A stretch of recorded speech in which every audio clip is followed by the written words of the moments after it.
Okay, now we're in episode 10e9c, and we're going to start Act 2. I need to show you why we know it's Act 2. We know it's Act 2 with Isaiah because Isaiah apes and wraps Isaiah 53 around the style of Psalm 90.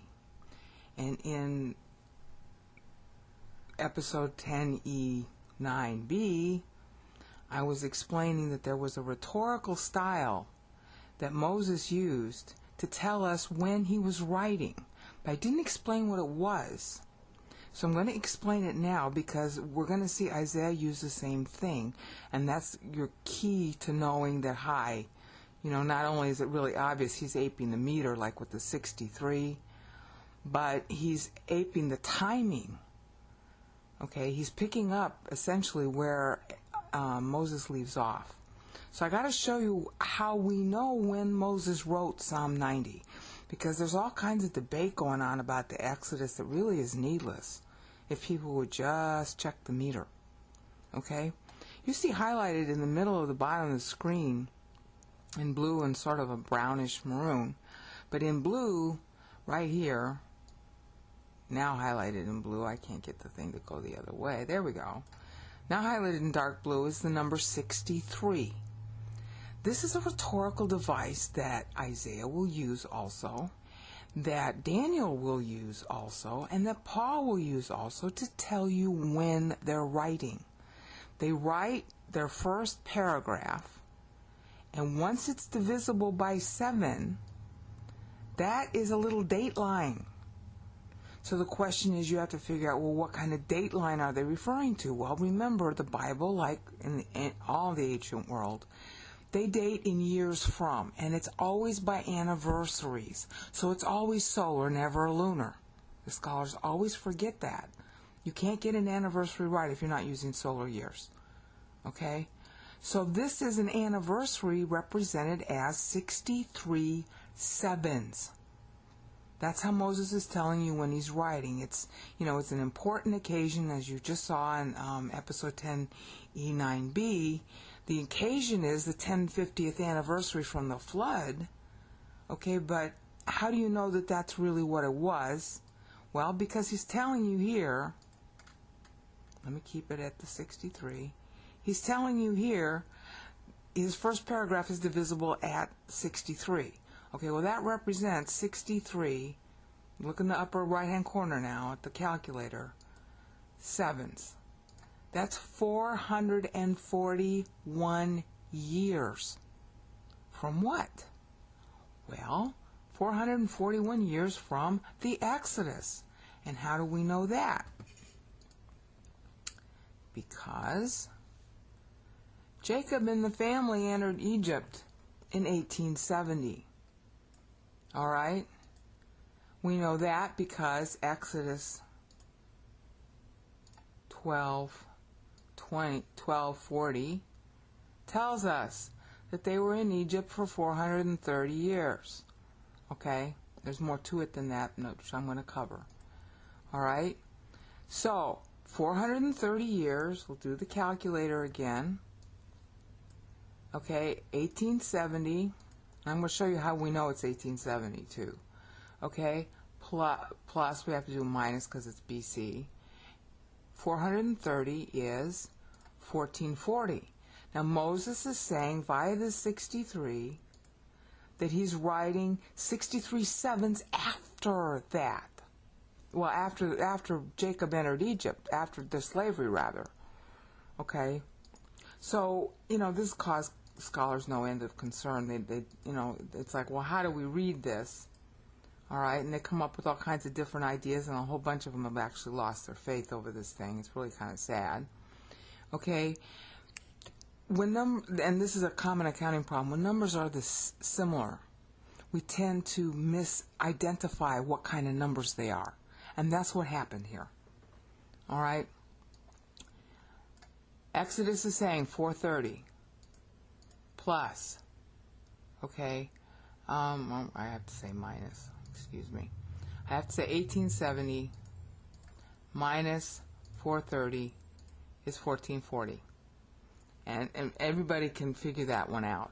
We can figure it out because we know Jacob's age, and because we know his age when he entered Egypt, we can backtrack, because he's 130 and Abraham was 100.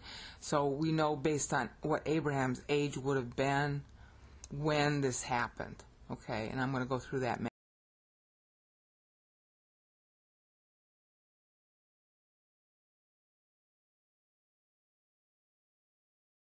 What we don't understand is how the 400 years of slavery fits in.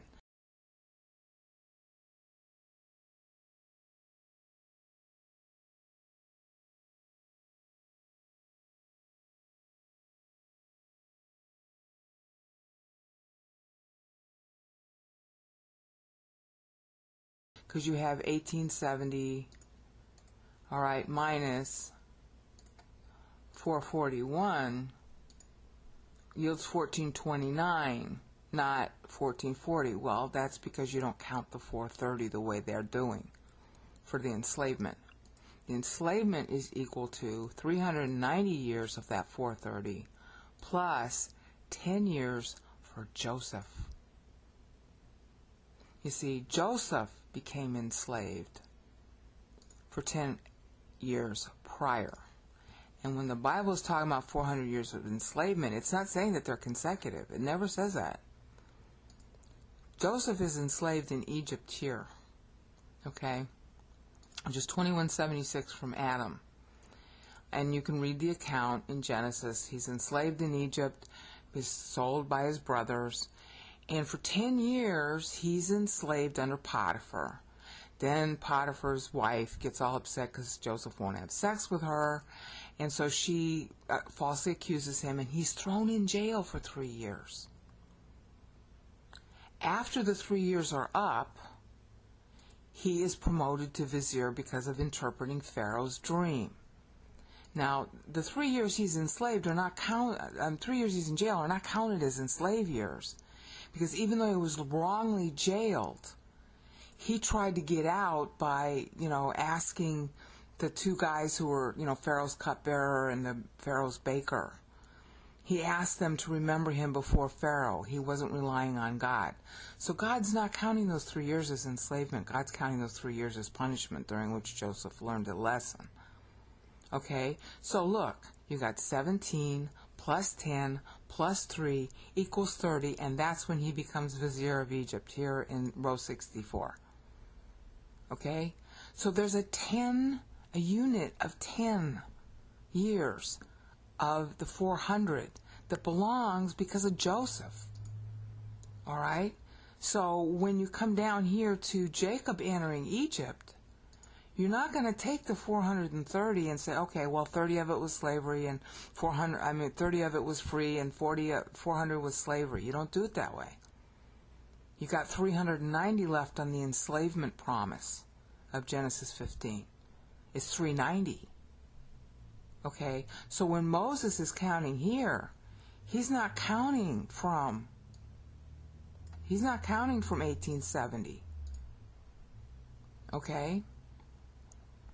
Because that wasn't when their enslavement began. He's counting from 40 years later. So look, if we study this stuff right, it wouldn't need to be a brain out explaining it. We'd all know it already, like our ABCs. Okay, 1870 is when he comes in. So you got to subtract 40 years from that to get when the slavery begins. It begins in 1830 in earnest. It was starting to begin earlier than that. But Joseph had died in 1836, so it was kind of creeping. All right? And that's the story that you're told in Exodus. Okay, so 1830, okay, minus 441. Whoops, I did it wrong. Okay, wait a minute. Okay. 1830 minus 390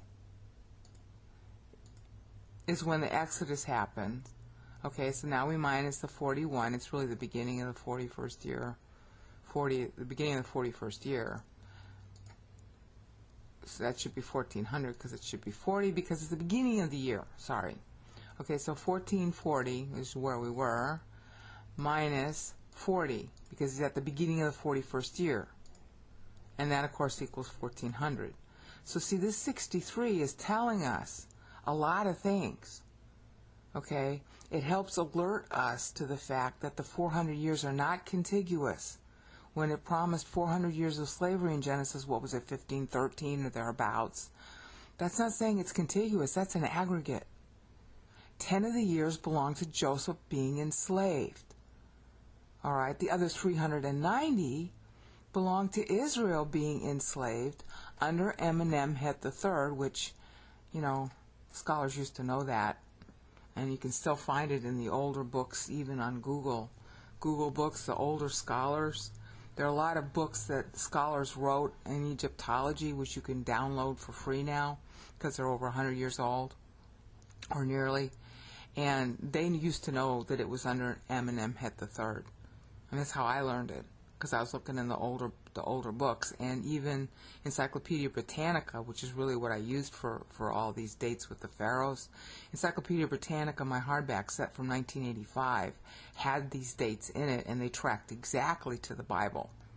Although the scholars in Encyclopedia Britannica didn't admit that. They did admit that there was a vizier, and that's how I got all these dates for Joseph. They didn't say who the vizier was, and of course he wouldn't have been called Joseph by the pharaoh. He would have had some fancy name given in Egyptian.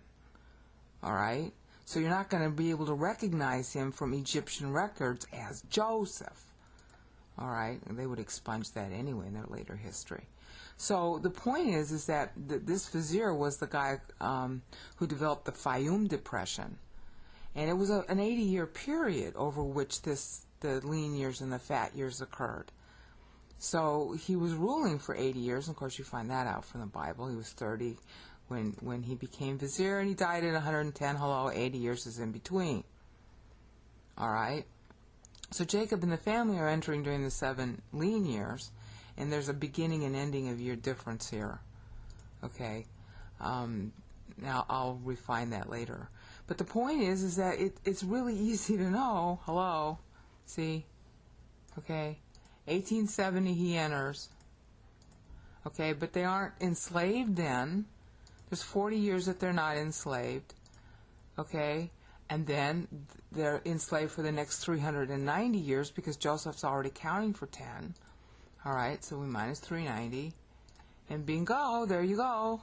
So then Moses is writing 41 years after that, and we're going to say 40 because it's the beginning of the year. So there we are, 1400. And that's how come we can balance to 63 times 7. See, it's the beginning of the 441st year after their enslavement, which is equal to 390 years for the whole family. Okay, plus 10 years that Joseph alone was enslaved. See, the Bible's really precise when it measures things, and we don't take it at, we don't listen to it. So we just, slap on 430 years, and now we can't balance to the Exodus, so it must not have happened. No, it's our sloppy scholarship. It's not the Bible's fault. Whenever there's a difference between what you think is right and what the Bible says, honey, the Bible's right, and you need to do your homework more. You can count on it every single time. So now we're going to show how Isaiah is copying the same convention of making his first paragraph divisible by 7 to tell you when he's writing. Okay, this is going to be so tasty and yet so complicated that I don't know if I'm going to be able to contain myself. Okay, on the left-hand side of the screen, you see Act 1 and Act 2. Oops. See, I shouldn't have done that. Okay, you see Act 1 and Act 2 of Psalm 90 and Isaiah 53. Now, when I go to highlight the section, the right-hand side of the screen will disappear. Let's see if I can fix that now so that I won't have that problem, because I don't want you to see Act 3 and 4 yet. I knew this was going to be it.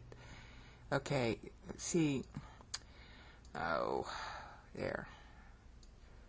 Computers, don't you love them? Oh, yeah. Okay. This is Windows, see, and I want to try to make it big enough so that you can see the screen. There, let's see if that works. Okay, on the left-hand side of the screen, starting over. On the left-hand side of the screen, you see here our friend Moses and what his 63s meant, which is quite a bit more than I told you in the last segment. I'm going to talk about it more. And here in Act 2, we're going to talk about how Isaiah is doing the same thing with this little puppy here, which of course now the stupid calculator disappears. With this little puppy here, right here, see the 42? That's the first part of the chapter, the first time that it's divisible by 7. Okay? This is so cool. I just want to die. Alright, so we're going to focus on how Isaiah is using his 42 the way Moses is using the 63. It's the same idea, but he's referencing different points to wrap around what Psalm 90 says. And it's really important because when we get to Daniel, which is Act 3, Daniel's wrapping around both of them. Okay? So we're going to talk about Moses a little bit more here. I don't want you to see the two. Okay, look. Let's go back where we were, okay? Psalm 90 was first divisible by 7 at verse 3. You remember that? Okay. And as I showed you in the first segment, that equals 63 sevens. The 63 syllables stands for 63 sevens from the time that Israel was first enslaved in Egypt. And we went over how the 400 years is really in two parts, 390 years for the sons who came with Jacob, and 10 for Joseph, who got enslaved early when he was 17. Okay? But that's only the first meaning the 63 has. There are also 63 sevens to the temple's foundation in the future, which is in 1 Kings 6:1. Now watch this. Look on the right-hand side of the screen where the calculator is. You know, let's see, I'm moving it around, calculator. Oh, this is so exciting, I want to die. Okay, remember, Moses is writing in 1400 BC. I'm going to use our BC dates to keep it a little simpler. Okay? And that's when he writes. Now, remember, 63 times 7 is equal to what? 441 years. You got that? So now we're going to subtract 1400 when Moses writes, and we get 959, which, because, you know, it's beginning and ending of year, so you have to call that 960. All right? If you look up 1 Kings 6:1, it says 480 years after the Exodus, they started building the temple, which is 3 years after David died, but the scholars don't properly read 1 Kings 1 through 1 Kings 5, so they think that David was 70 when he died, but he was really 77. Okay? But the point is that notice in the upper right-hand side of the screen, calculator, see calculator, okay? We'll do this again. This is so cool. 1400. That's what Moses is writing. We've established that. And 441, 63 sevens. 959, which is really 960, is when the temple starts being rebuilt. Built the first time. So Moses knows that. Ha ha. It's real important when you get to Isaiah, because Isaiah 53 is all about the temple. See, the temple stands for Christ. All right? So 63 sevens to the temple's foundation, 1 Kings 6:1. So the 63 syllables in Moses is going backward, through palindrome, backward, and forward. Okay? 63 syllables prior to when he writes, that's when their slave ship started. Okay? And 63 sevens after he writes is when the temple's going to start to be built. See, you can't worry about Bible dates if you just do your homework. It's self-auditing. So if you got a different date here, but you understood this here, then you know to go back and fix this date. And if you got the right date here, but you get the wrong date here, well then you know 1 Kings 6:1 is telling me the date in a different manner. Is this cool or what? Did God think of everything or what? Too bad we're so bored with numbers, huh? 63 sevens and 63 is going to be really important when we get to Daniel. Because Daniel 9:24 is also in 63 syllables. Ding! Because what did the 63 syllables represent in Moses? How many times have you seen me show it? It's the degree of God. Moses is speaking for God in the first 3 verses. And Isaiah is going to be speaking for God here in Isaiah 52:53, beginning with the first 42 syllables, honey. Okay, so Isaiah is speaking for God just like Moses was speaking for God. Okay, and Moses is picking 63 sevens, going before he writes and going after he writes. Isaiah's going to do the same thing. Okay, but let's keep going. Okay, 63 sevens later, after the temple is built, is the end of David's 490 protecting the temple. Watch. This is so cool. Temple we had at 959, okay, BC. All right, so we again need to subtract the 63 sevens. The 63 sevens again is equal to 441 years. So minus 959, and again you're going to be rounding for 1, is 518. Okay, David's United Kingship, Hebron Kingship started in 1010 BC. Okay, so minus 441. Again, we're going to have a 1-year rounding problem. Is 569. Wait a minute, did I do that right? I may have picked the wrong one. Okay, hold on. Okay, let's see. It's 1010. I might have picked the wrong one. Minus 490 is 520 is when the Hebron Kingship ends. So it's the 2-year rounding. That's right. Okay, I did pick the right one. 1010 is when it actually starts. Okay, from the temple, which is really 960, minus 441, you got 519. So again, it's a year rounding. That's really 520. Okay, so he's also tying to the David's 490 time grant that you saw me talk about. Okay, protecting the temple. This is where Daniel's going to come from, because the temple has to be rebuilt, and in order for it to be rebuilt, there has to be a 490 protection underneath it. Got that? I'm talking too loud. I got to calm down a little.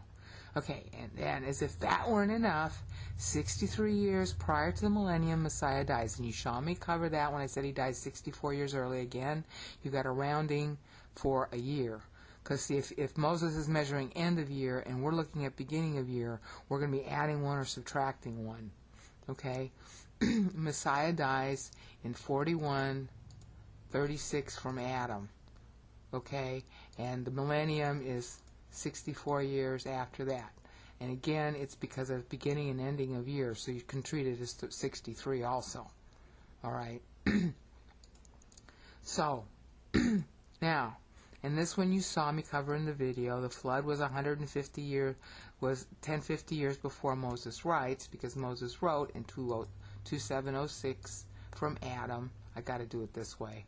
And then minus the temple, the year of the flood, which was 1656 from Adam.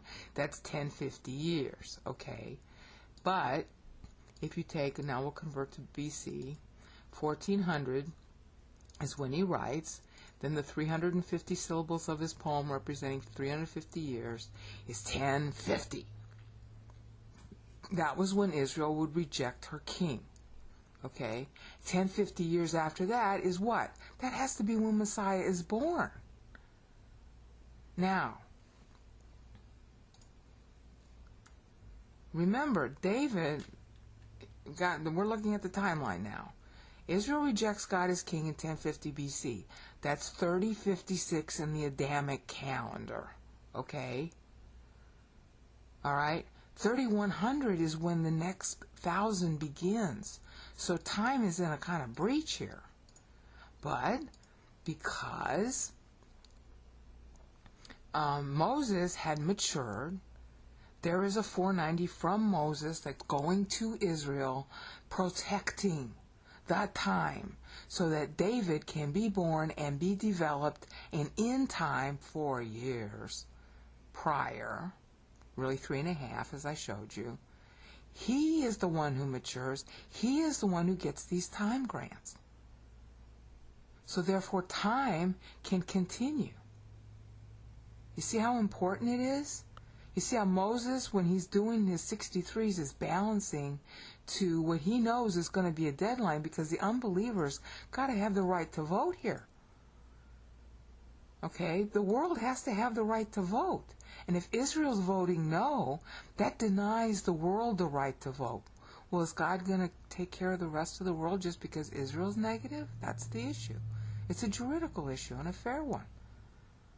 I mean, if everything depends on Israel, and obviously Satan wanted that as a condition, if everything depends on Israel now, then what about the people, the so-called innocents, who need to have time to vote during this 50-year window that I've shaded now in the center of the screen? Okay, well, then God raised up somebody, namely David. Okay, right here. David retires at 70. He doesn't die at 70. He retires. And that's his time. 4 years. 4 years is when he gets crowned. That's 3096 when he's crowned. Okay? At age 30 in Hebron. That's in 2 Samuel 5. Okay? You see how important this is? You see how Moses was balancing to the future? And of course, he's stopping here at 1050. Now, that's the important thing to understand, is Moses, in his accounting, is stopping here at 1050. So, if Isaiah's really wrapping around Moses, then Isaiah's going to have to pick up where Moses left off, right? Oh, this is so cool. I want to kill myself. I really do. Okay, so you got it about Moses, don't you? Okay, you understand what this is. At least this part, the 63s. Okay?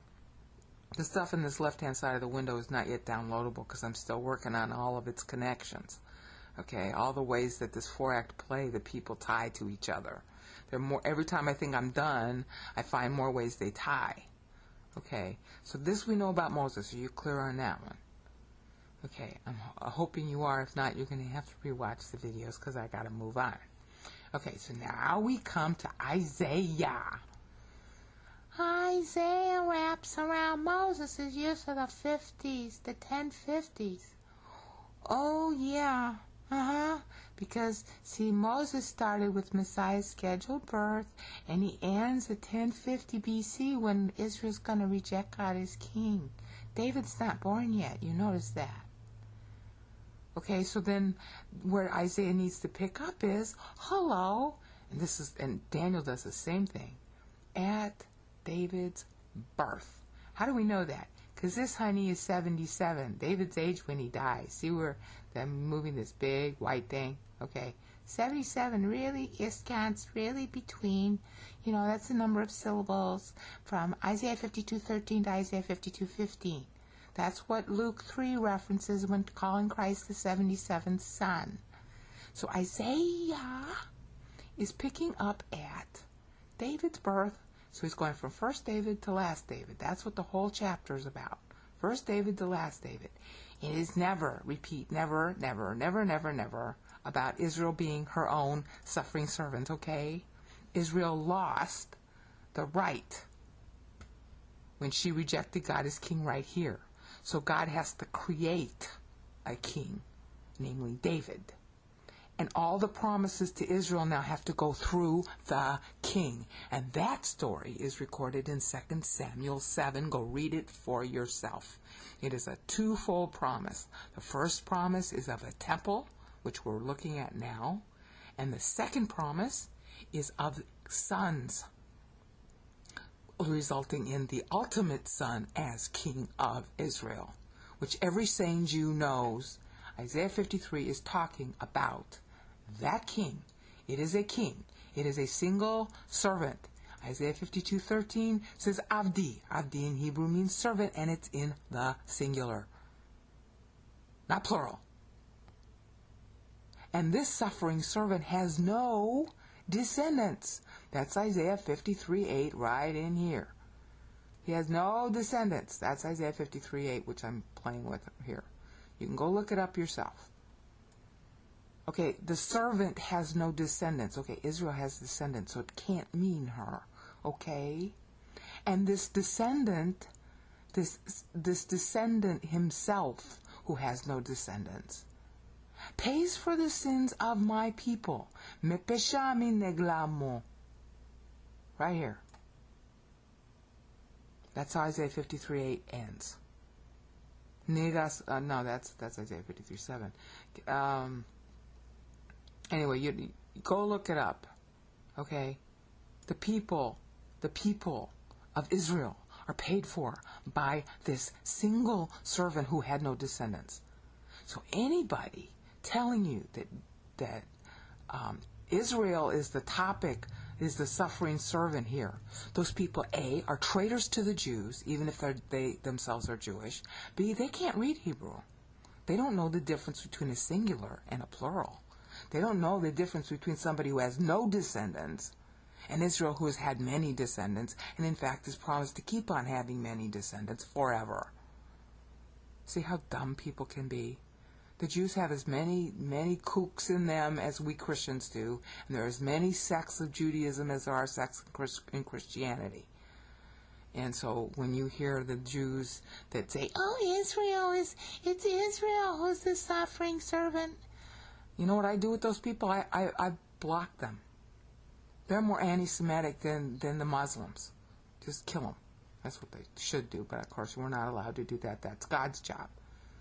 They're traitors. They ought to just be, executed immediately. Okay? This is not about Israel being the servant. Israel is not her own savior. Never has been, never will be. And no true Jew will ever think that. Okay? So, enough ranting about that. Let's talk about the 42. Oh, golly. I really need to kill myself. Okay, we've established that it begins at David's birth, right? So now look at this. Didn't I tell you? You said 42, that's divisible by 7. Okay? The question is it 42 sevens? Or is it 42 years? Because 42 is divisible by 7 as a number or as a number of sevens. Watch this and just be prepared to die. Let's pretend, for the sake of argument, that it's 42 sevens, because after all, the 63 in Moses was 63 sevens, right? It wasn't 63 years. It was 63 sevens. You saw that, and you've seen more proof of it now. Okay, so that's our first assumption. Let's, just for the sake of argument. Okay, and we know that this begins at David's birth. Okay, because the theme of the whole thing is first king to last king, first David to last David. I hate it when that thing moves. Okay, I really do. Okay, so,